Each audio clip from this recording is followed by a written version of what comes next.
Hey guys, Eric with Muscle Cars with Eric coming at you today. And I've got a guy I haven't seen in a long time, Tony Arme with American Legends. And Tony, dude, really, thanks, brother. It's good seeing you again, man. Good to see you too. And I appreciate this impromptu interview. Oh, no problem. Yeah, so tell us about this bad bone car here you got, man. So we out here, we have a 1966 Chevelle we built for a client out of Las Vegas. Okay. It's about a 4-year build it took us to do. It's been fairly modified from front to back. Every panel's been massaged, lots of custom treatment. It sits on a modified chassis with Ridetech suspension, big Wilwood brakes, one-off wheels from Avant Garde. Wow. We're running a twin turbo LSX in it. Well, this looks gorgeous. Now you say treatment. So you're a builder and you're a designer and you're world class. What does treatment mean to the average viewer out there? Oh, I guess from us, we try to look for kind of an overall cohesive package. We do a lot of rendering and design ahead of time, trying to create almost a theme throughout the car. It would look like one brain built the whole vehicle. Okay. So we kind of start, from front to back and figure all that out ahead of time. And then as we start fabricating it, all the little parts and pieces, get made or manipulated to fit our overall goal. That's pretty cool. Now, when you get a project like this, for example, it was a car stock. So this car was actually a little interesting of a project. So we call this one Phoenix. That's its name. And rising from the ashes. Yes, because it was an abandoned project. Oh, no kidding. Okay. Dana bought it from another person that had started building this car, and there wasn't a lot of direction initially. And so when he took it over, we went through everything, made a lot of changes, manipulated a lot of things. It had pretty good bones, Okay. But we modified and brought in Sean Smith. He's a designer, so he kind of had some ideas, and we worked together for the renderings and stuff. And from there, we kind of tweaked everything and then got the car to the finish line. That's pretty cool. Well, this is a beautiful car. So let's talk about, I like to go from front to back. Talk about, this really is a very, very super simple yet elegant yet muscly kind of a front appearance. I mean, yeah. So that was the big thing that we wanted and Dana wanted. We wanted it to still look like a '66 Chevelle when it's done. Right. But most of what you're looking at is all fabricated from scratch. The grill's a billet unit that we made from scratch. The bumper's handmade. So all this one piece of billet? No, they're 4 individual. Okay. And the bumper you said was also? Yeah, we made the bumper from scratch. We made the splitter from scratch. Had it done in carbon fiber. All the underhood paneling we all made from scratch. So this too as well, right? Yep. That's a part of the bumper. Yep. Man. Yeah, everything was finished in a Cerakote, which gives it that kind of velvety satin finish. This is really cool.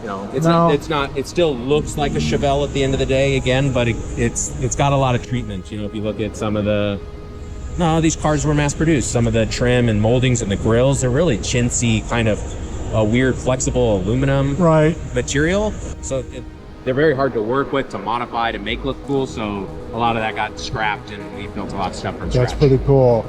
Now, what's this here? Is this part of your? That's our air intake. So okay, that's what I thought, because I saw these here. The turbochargers. Okay. And then it runs down through twin air-to-water intercoolers, and then up into the dual throttle bodies into the engine. So it's a very complex turbo system, actually. This is not your first experiment with twin turbo. No, if I recall correctly. Correct. But talk about this here, because this is very, very intriguing and just freaking awesome looking, Tony. I mean, this is crazy. Yeah, so we were really focused on symmetry in here, especially using that intake manifold with the dual throttle bodies. We wanted to make sure everything kind of balanced from left to right. Okay. Dual wastegates, dual blow-off valves, obviously. Everything kind of has its home. And again, at the same time, we really kind of went for that somewhat of a manufacturer finish with the heat shielding and the protective stuff. All the wiring's been hidden and moved, and there's carbon fiber accents on the valve covers with the logo of the car. Lots of little detail throughout. Again, the whole engine is Cerakoted finish, to match the wheels and some other items between the darker titanium color and the bronze. I love the finish of your firewall, and then everything's your hinges. Do you guys create those hinges as well? No, those are Ring Brothers. Okay. All right. And I love the accents on the hood. It just gives it that race car look. Yeah. And well, so the hood itself is kind of a stock SS hood, and the vents that are in there are normally faux vents. They're just for looks. Right. You know, we're producing a lot of heat and stuff, so Right. we wanted to make the vents more functional. Okay. You know, and then we come in and made these hood liners, just again to give it kind of a factory feel out of a perforated suede. You know, while still finishing everything else all bodywork. This is really, really cool. Very, very nice. Thank and of you. course, you mentioned your heat shield over here. Yep. Okay. All right. So let's look at the headlamps. Are there? I mean, good guys. Top 10. That's awesome. What's up with the headlamps? So they're a product from Dapper Lighting. It's a projector, dual beam headlight. You know, we have high beams and low beams. So when you It's say very- projectors, like seriously down the road visibility. Yeah, but it also has like that nice cut line, like a manufacturer, kind of like how an HID would be. They're all LED driven Roger that. projectors. Okay. So it's like a newer car would be, where you're not blinding people down the road. You didn't just throw some bright lights on a car. Gotcha. It has the correct cut line, so it's like if you pull up to your driveway, it's nice, crisp, sharp line of where the light stops. That's so, pretty cool. You know, and then you turn the brights on, and that Boom. cut line goes away, and you can see But for it's still- a long ways. That's But really, really cool. It's that DOT. So you've always done something really intriguing, and cool with your lighting. I mean, I remember the Mustang Yeah. had a really cool. It was plexiglass, wasn't it? Yeah, it was an acrylic. Yep. Acrylic, yeah. Same Yeah, basic thing. that's Yeah. pretty cool. Yeah, So the tail light treatment on this, you'll get a kick out of it. really? This I one- this can't one- wait, man. This one's up Well, there. we'll work our way around there. So, talk to me about these wheels. So these wheels were done by a company called Avant Garde out of California. They're a one-off unit that they made. The outer barrel's carbon fiber, inner barrel's still. Again, we finished them in a bronze Cerakote to go with engine accents and some other details that are throughout the car. Now, was there a reason you went with a particular company? Did a lot of research, or did they approach you? How does that usually work? We've been using Avant Garde for quite a while. The same wheels that are on the Mustang, actually. Okay. I think it depends on the style of the build. Sometimes we're using build specialties. Sometimes we're using shot wheels. We recently done a Trans Am with forge lines. I think every car has a particular style we're after, and sometimes a wheel manufacturer doesn't make what we're after. I Sometimes see. we've done one-off wheels from scratch. Oh, no kidding. It's not something that anybody can buy, and nor are you buying it again. So it just depends on, I guess, the end goal. Gotcha. And this particular car had the end goal. Yeah, and when the we did the manufacturer had that. Yeah, when we did the design and rendering, we were after a multi-spoke wheel that kind of gave you a little bit more of that pro touring feel. Yeah. You know, and we knew we were going to do carbon fiber accents throughout the car, so doing the outer barrel in carbon, and they offer a wheel that does that, so that's kind of what pulled it all together. That's pretty cool. And this is beautiful. I love the shaved appearance. Yes, the car's very slicked out. So we removed all the cowl vents, the drip rails, all the glasses flush Windshield mounted. wipers, everything. Yes, it's This is very just sleek. so cool. Now you guys do all of this in-house. Correct. It's gotta be a lot of work, obviously, but what does it take to make something like this flush mounted? So actually that's become easier over the years. Flush mounting glass used to be a real labor of love because you had to shrink the opening down to fit a factory window. So like this window is actually made by a company called Fessler. They make an oversized glass now. So Oh. I don't want to say it's quite as easy as just dropping it in, but it's larger than it used to be. So you may have to, trim in some areas. The goal is that it's a direct fit. Okay. We have manipulated some of these surfaces. There's normally seams in different places. Right. And obviously getting rid of the drip rail. But as far as the flush mount on this application is concerned, it's something that anybody can purchase. Sometimes the cars, the glass isn't available. Or like the Mustang was the same deal. He was making the front windshield, which allowed me to mount it, but the rear wasn't available, so we had to shrink, and so it's a ton of metal. So every opening in every vehicle has a different scenario. Sometimes it's available, sometimes it's a labor of love. And you don't know that until actually you get in the car with your vision and goal of the car. Correct. Is this car gonna have flush mount? Is this car not gonna have flush mount? Yeah, we're doing a Camaro right now for another customer, and it's a very high-end pro touring build. But the way the car is designed, we're retaining all the original trim because it kind of fits the that's style cool. of build, which isn't as common anymore. But it's the way we wanted to design that. Well, that's so pretty again, cool. it kind of depends on And some of it, I mean, everything comes down to budget at some point, Right, you know. of And course. so there's just different ways of doing it and different Gotcha. costs associated with it. I understand. All right. I love, again, we're talking about this, no side mirrors, no door handles, seriously smoothed out finish. So how do you access? Is it all electronic? Yeah, so this has like a keyless system all around. So there's a start button that picks up a remote that's in your pocket. Okay. You know, when you're in the car, you put your foot on the brake and you start it.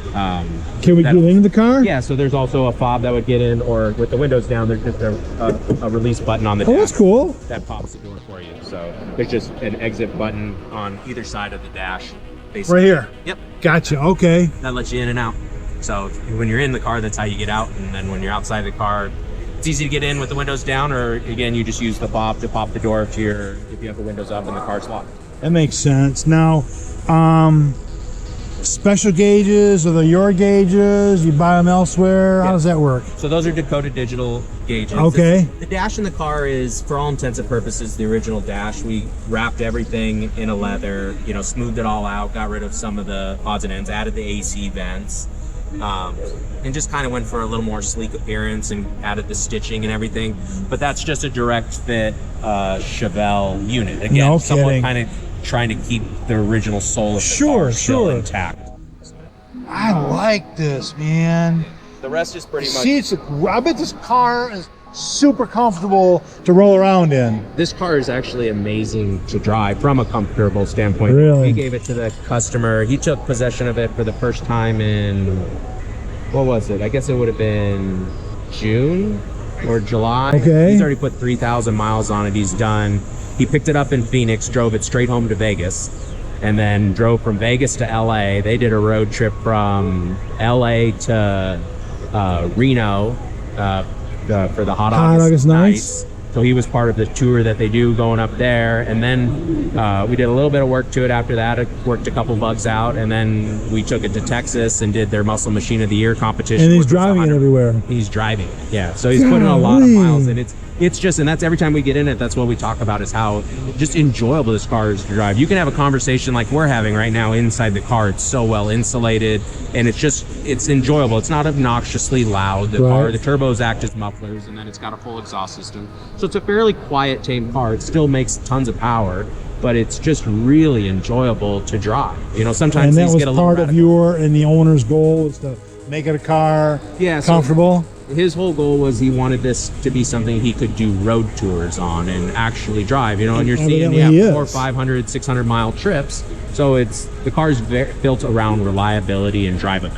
Whoa. No, it's not, nothing's taken to the max as far as power is concerned. It's got a lot left in it if we wanted to. Like we're making about 650 horse. It could make 1,000 if we wanted to. Right. But it's just then, well, what's the weak link and what's you gonna break? And so it just kind of kept it very calm and reserved. And I'm sure it's there if he wants it customer down the road. loves it. He does. I mean, it still gets out of its own way, but I mean, this thing gets like 28 miles a gallon cruising around. Like it does. It's an amazing car to drive from that. Some of that stuff you don't plan for, but it just happens, you know? That's cool. I mean, these seats look really super. I mean, back to the comfort, it was like really super comfortable seats. I mean, obviously, you're not getting very many people in the back seat. No, and because of the roll bar. This bar is just removable if he was going to have a group of guys come in there. So it just okay. unbolts and you take this out, and you're only left with lap belts at that point. But we wanted some extra safety in here. So when he's just rolling around, him and his wife or him and a buddy, you can have, you know, the added safety.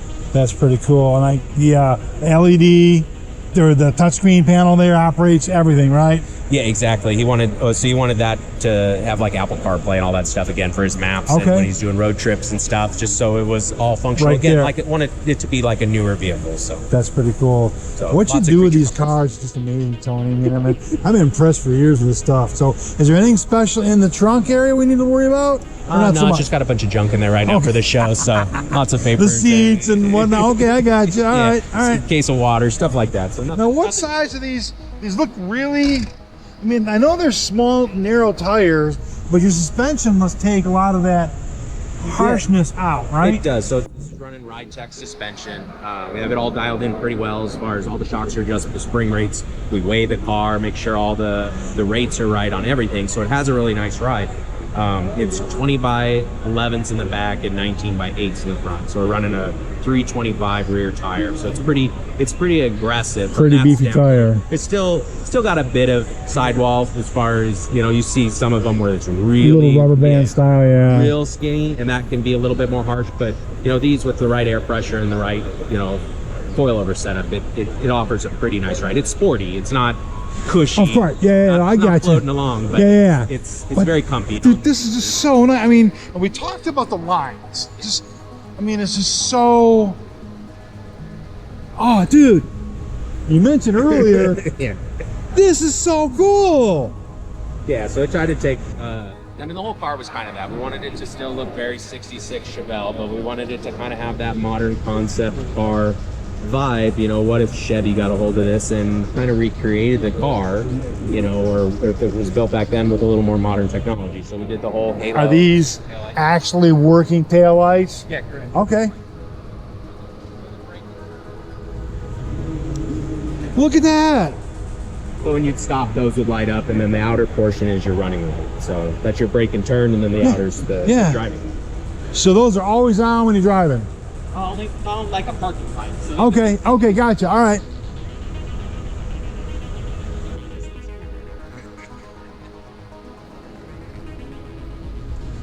This is really slick, dude.